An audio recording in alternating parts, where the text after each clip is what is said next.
या बातमीचे प्रायोजक आहे डॉक्टर योगेश राठोड यांचे Aadhar critical care hospital, Vijapur road, Solapur. सोलापूरचे माजी महापौर मनोहर सपाटे यांच्यावर विनयभंगाचा आज गुन्हा दाखल झालेला आहे. त्या संदर्भातला व्हिडिओ सध्या सोशल मीडियावर मोठ्या प्रमाणात व्हायरल झालेला आहे.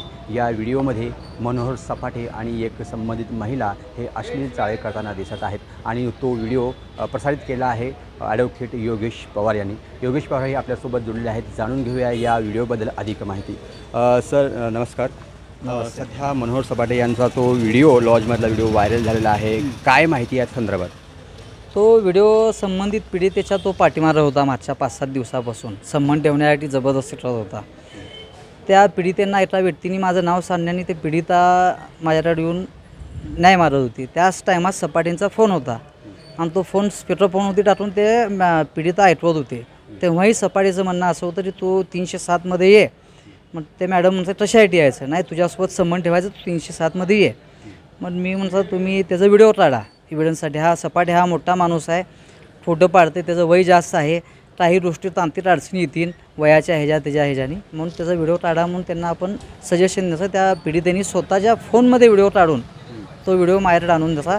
हा व्हिडिओ तपास कामामध्ये सध्या समाविष्ट आहे आणि त्याच्यासोबत BSA म्हणजे आधीचं एव्हिडन्स ॲक्ट 65B प्रमाणे त्याच्यात प्रमाणपत्र आहे आणि तो व्हिडिओ सत्य आहे आणि त्याच्या सत्यतेत आम्हीच आपण ते प्रमाणपत्र आहे.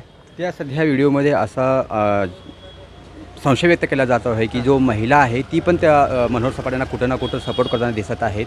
याच्यामध्ये मनोहर सपाटे जबरदस्ती करताना दिसत नाही. ही 24ची घटना आहे व्हिडिओमध्ये आहे ते. आणि त्याच्या आधी 7 दिवस आधी सपाटेंनी जबरदस्ती रचा होता 205 रूममध्ये. त्याच्यानंतर सातत्याने संबंध ठेवण्यासाठी जबरदस्ती करत होता.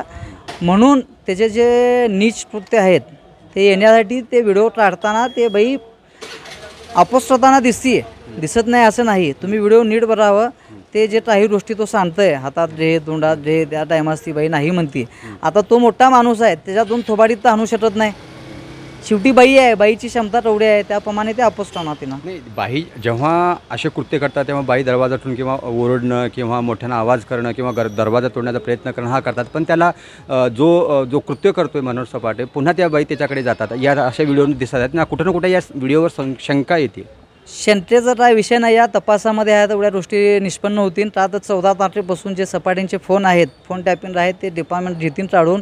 त्याच्यामध्ये सपाटे त्या बाईच्या किती पाठीमागं होता, संबंध ठेवायसाठी किती जबरदस्ती करत होता ते दिसतंय. तर सपाटेंना उघडं पाडण्यासाठी त्या बाईंना त्यांनी जे म्हणत होता 307मध्ये या, त्या बाईंना तिथं जाणं भार होतं आणि ते व्हिडिओ काढणं भार होतं. एखाद्या माणसांना उघडं नारळ करण्यासाठी तुम्ही सुद्धा पत्र स्टिंग ऑपरेशन करता, कुठं तर जातात आहे तर व्हिडिओ काढता, तेव्हा कोणी प्रशासन किंवा शासन असं म्हणू शकत नाही तुमचं तिथं काय काम होतं. त्या गोष्टी उघडं पाडण्यासाठी आणि ह्या सपाटेंचे अजूनही 6 ते 7 शिक्षकांसोबतचे व्हिडिओ आहेत. फक्त ते सध्या त्याच्या संस्थेमध्ये शिक्षक आहेत म्हणून ते धाडस दाखवत नाहीत. भविष्यात त्या गोष्टी पण उघड होतील. संस्थेच्या शिक्षकांसोबत ते एका संस्था अध्यक्ष आहे. त्याच्या अंडरमध्ये कमीत कमी 150-200 जणांचा स्टाफ आहे. त्यात 20-25 शिक्षक आहेत. तो सुद्धा ओपन होऊन आणि ह्याच्या आधी 307चा गुन्हा नोंद आहे आणि 307मध्ये 400 जमा आहे टोटात. संबंधित जी महिला आहे आणि मनोहर सपाटेंचा कधीपासून ओळख होती, काय नेमकं त्यांचं प्रकरण होतं ते काय माहीत नाही. ती पुण्याची आहे. ते 14 तारखे दिवशी इथं मुक्कामी होती. ती त्यांचं काय कॉन्टॅक्ट नाही. हां, ती संबंधित महिला आपल्याकडे कशी ओळखली, कॉन्टॅक्ट कसं झाला आणि आपला तो व्हिडिओ कसा पोहोचला? एका त्यांच्याशी संबंधित व्यक्तीने त्या पीडितांना माझ्याकडे पाठवून नसाय, तुमच्यासाठी न्याय पाहिजे असेल तर त्यांच्याकडे जावा आणि त्या पीडितेने स्वतः व्हिडिओ आणून द्यायचा आहे, आपण नाही. आणि त्याचं तशी स्टेटमेंट आहे तिची माझ्याकडं. तिची संमतीने तो व्हिडिओ माझ्या कॅम्प्युटरमध्ये घेऊन डिपार्टमेंटना तपास आम्ही आपण सबमिट करायचा येतो. काय मागणी असणार आहे आपली आता?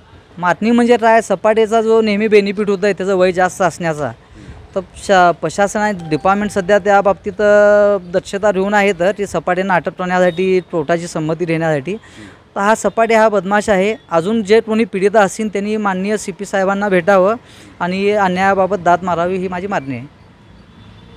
पाहू शकता ॲडव्होकेट योगेश पवार यांनी मोठा धक्कादायक माहिती दिलेली आहे की मनोहर सपाटे फक्त हा त्यांचा एकट्याचा हा महिलेचा व्हिडिओ नसून त्यांच्या संस्थेमधील इतरही शिक्षकांचे व्हिडिओ त्याच्याजवळ आहेत असा धक्कादायक पुरावा त्यांनी आपल्या सोलापूर कट्टा न्यूज चॅनलशी बोलताना सांगितलेलं आहे. सध्या या विषयावर सोलापूर शहराचं वातावरण चांगलंच बिघडलेलं आहे. सध्या मनोहर सपाटे चर्चेचा विषय बनलेला आहे. याची अधिक माहिती आम्ही देत राहू. तुम्ही पाहत राहा सोलापूर कट्टा न्यूज.